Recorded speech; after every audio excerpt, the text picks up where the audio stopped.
Police કેડિલાના CMD Rajiv મોદીને clean chit આપ્યાના 5 દિવસ બાદ બલ્ગેરિયન યુવતી હાજર થઈ।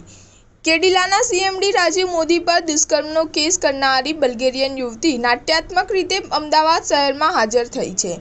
તાજેતરમાં જ પોલીસે સમરી રિપોર્ટ ભરીને રાજીવ મોદીને ક્લીન ચીટ આપી હતી, પરંતુ હવે પીડિતા હાજર થતાં આ કેસમાં નવો જ વળાંક આવ્યો હતો। ઉલ્લેખનીય છે કે બલ્ગેરિયન યુવતી 24 જાન્યુઆરીથી ગાયબ હતી। આમ ગાયબ થવાના 34 દિવસ બાદ એટલે કે 27 ફેબ્રુઆરીએ હાજર થઈ છે। રાજીવ મોદી સામે બલ્ગેરિયન યુવતીએ આક્ષેપ કર્યો હતો કે તેની સાથે દુષ્કર્મ કરવામાં આવ્યું હતું। આ સમગ્ર મામલો ગુજરાત હાઈકોર્ટ સુધી પહોંચ્યો હતો। હાઈકોર્ટના આદેશ બાદ આ કેસની અંદર કોર્ટે ફરિયાદ દાખલ કરી અને તપાસ કરવાના આદેશો આપ્યા હતા। સમગ્ર હાઈ પ્રોફાઇલ કેસની અંદર યુવતીનું મેડિકલ ચેકઅપ કરવામાં આવ્યું હતું અને બલ્ગેરિયન યુવતી ગાયબ થઈ હતી।